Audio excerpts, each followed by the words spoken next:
it's a pretty safe bet to say that Marvel's Spider-Man was one of the most successful games of 2018. It followed an experienced Spidey dealing with the rise of a new supervillain, Mr. Negative.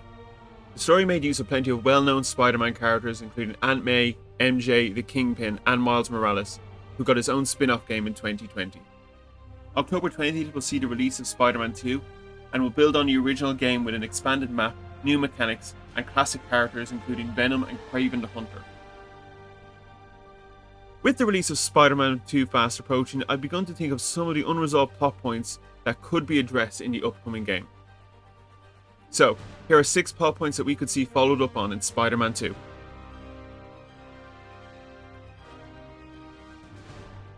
While Norman Osborn plays a big part in Spider-Man as the Mayor of New York, we didn't see his alter ego, the Green Goblin. And this makes sense as it seems that the Green Goblin doesn't yet exist in this universe, and Norman isn't a supervillain yet, any more than a regular CEO is anyway. However, there are many nods to the Goblin during the game. The first appears when MJ is in Grand Central Station. On a monitor showing off Oscorp tech, we see a medical evacuation drone, clearly the Goblin glider. Oscorp's Revolutionary Medical Evacuation Drone, or MED, offers immediate emergency assistance, even in the most hostile areas of the world.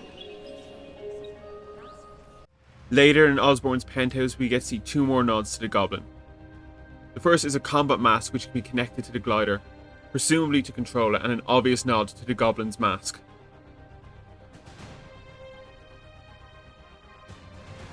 Next, in the secret lab, we can see some small explosives, which are clearly meant to be the pumpkin bombs.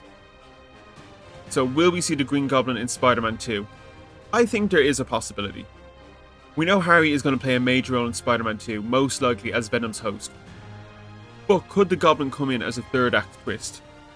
Marvel's Spider-Man set up Martin Lee, Mr. Negative, as the game's main villain. But it's revealed that Doc Ock is the true villain of the game. So could we see something similar? Could Norman turn into the Goblin by the end of the game to save Harry? Or could he be the villain of a third game looking to avenge Harry if we fail to save him? Sort of reverse of the Harry Norman story seen in Sam Raimi's Spider-Man films. Personally, I think we'll get more hints to the Goblin, but we'll only see him in a post-credit scene, and he'll most likely be set up as the third game's villain. Taskmaster is one of many minor antagonists to appear in Marvel's Spider-Man. He specifically sets up a series of challenges across Manhattan, including ones based on stealth, combat, and a series of time challenges. All this leads to a boss fight where he's able to mimic Spider-Man's moves and has to be defeated through a combination of quick dodges and thrown objects. After the fight, Taskmaster reveals that he was hired by an organization to test Spidey, to see if he was worth recruiting, and that this organization pays a 6-figure salary. Jameson's foot masseur than work for anyone who'd hire you. Your loss. They pay 6 figures. Guess some people just as...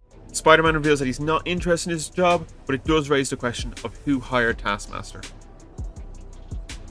There seems to be 3 main guesses in the fanbase: AIM, S.H.I.E.L.D., or the Avengers. Advanced Idea Mechanics, or AIM for short, is basically a think tank of scientists who want to control the world through technology. AIM was referenced in Marvel's Spider-Man and are the ones who bankroll Doc Ock's experiments.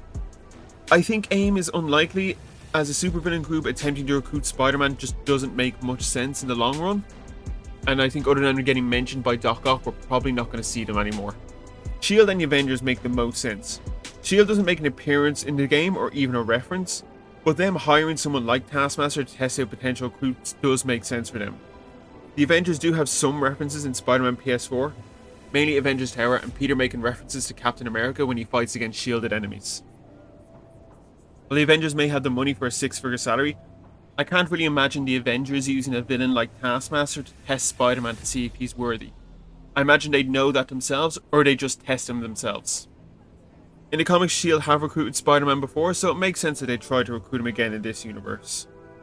So will we see S.H.I.E.L.D. in Spider-Man 2? I think it's a possibility. Maybe through side missions like another one similar to the Taskmaster story, or through some collectibles and nods and Easter eggs. But I don't think we'll see them as a major player in the game. Spider-Man 2 seems to be telling a more personal story between Peter, Miles and Harry. So other than some references, I don't think we will see them to the third game.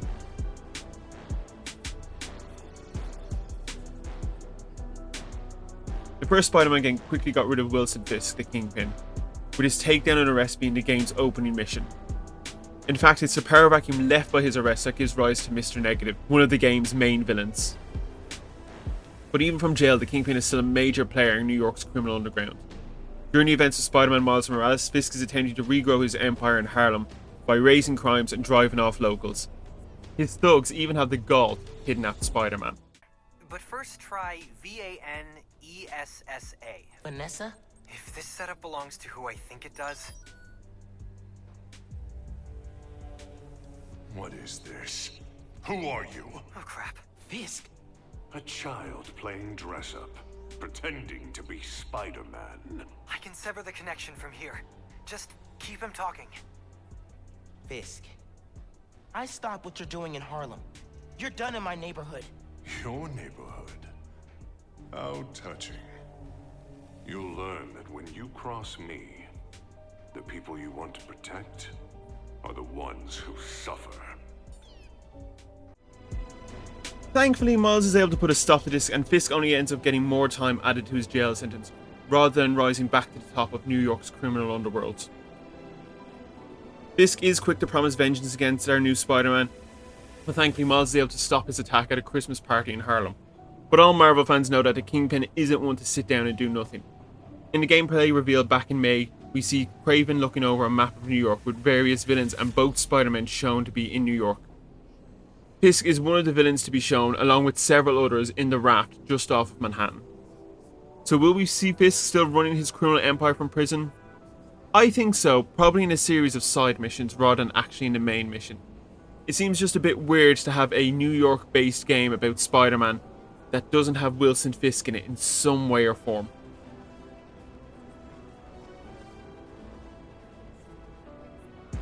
Captain Yukio Watanabe, better known as Yuri, is a decorated captain of the NYPD and Spider-Man's main contact within the police.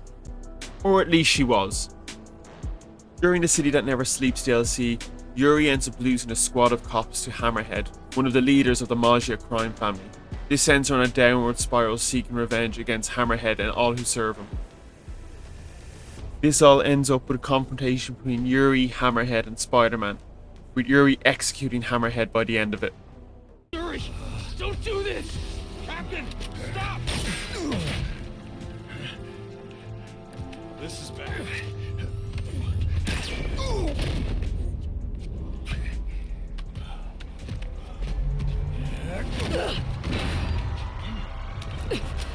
Last time we met, you said something about fear. How do you feel now? Just dandy.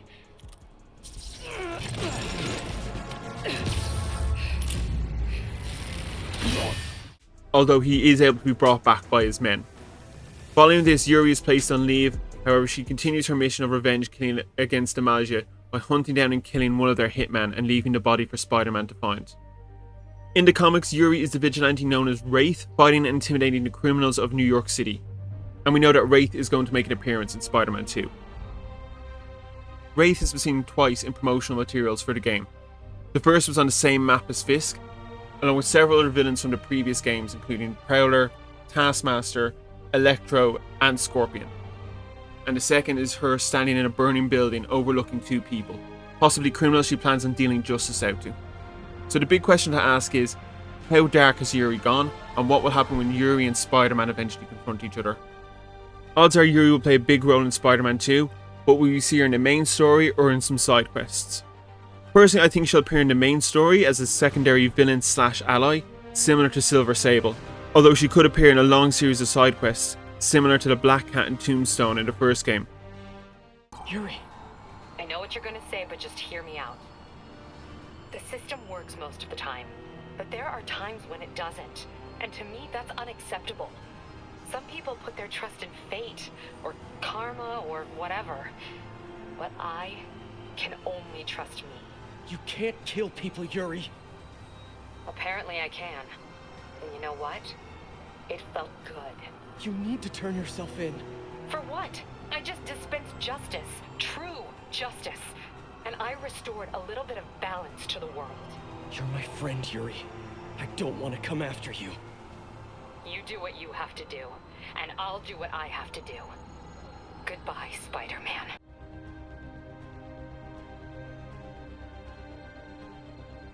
New York is such an important location in Marvel, and many superheroes call it home. Many are referenced throughout Marvel's Spider-Man as well, including Daredevil and Doctor Strange. It's a bit strange that none of these other heroes appeared to help Spider-Man when New York was falling apart. Now obviously this does make sense as it is a Spider-Man game, so Spider-Man should be the hero who saves the day. But having other heroes appear or have them at least acknowledged in the game would be pretty great. In Marvel Spider-Man, the Avengers got a bit of a nod saying that they were on the West Coast, although this was possibly just a reference to the Avengers game that unfortunately didn't do that well. We also do know that Insomniac is working on a Wolverine game. It'd be interesting to see if Wolverine gets mentioned in Spider-Man 2. Perhaps Insomniac Games are trying to create their own Marvel gaming universe. Maybe we could also see more heroes appear in Spider-Man 2, Spider-Man 3, Wolverine, and potentially other games down the line.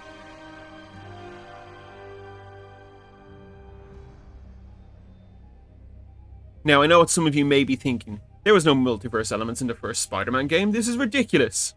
And you're right, there was no multiverse elements in Marvel's Spider-Man or Spider-Man Miles Morales. But there was a comic. Spider-Geddon was a limited run comic series from 2018 and was a sequel to the Spider-Verse series. Spider-Verse was nothing like its movie. It followed many spider heroes fighting off the Inheritors, vampire-like beings who fed on different Spider-Man heroes. Spider-Geddon saw the Inheritors escape their imprisonment and features the Spider-Man of Earth 1048, the Spider-Man from the games. For our Spider-Man, Spider-Geddon takes place after the City That Never Sleeps DLC, before Spider-Man Miles Morales. So some point in mid-2019. I doubt that Spider-Geddon will have any effect on Spider-Man 2. Not everyone will have read the comics, and it's a bit out there for the more grounded superhero story that Insomniac is trying to tell. However, I would love to get some references or Easter eggs, maybe sprinkled out through the dialogue or collectibles. Maybe even the third game could actually go really big and have it be a Spider-Verse game, because I know a lot of people, myself included, would love that. So these are 6 plot points from Marvel's Spider-Man and Spider-Man Miles Morales that could be followed up in Spider-Man 2. Any thoughts on these plot points? Or any plot threads that I didn't mention that you would love to see get followed up on? Let me know down in the comments below and we'll have a bit of a discussion. Don't forget to subscribe to the channel to stay up to date on all content, and be sure to check back on October 20th for the start of our Spider-Man 2 Let's Play.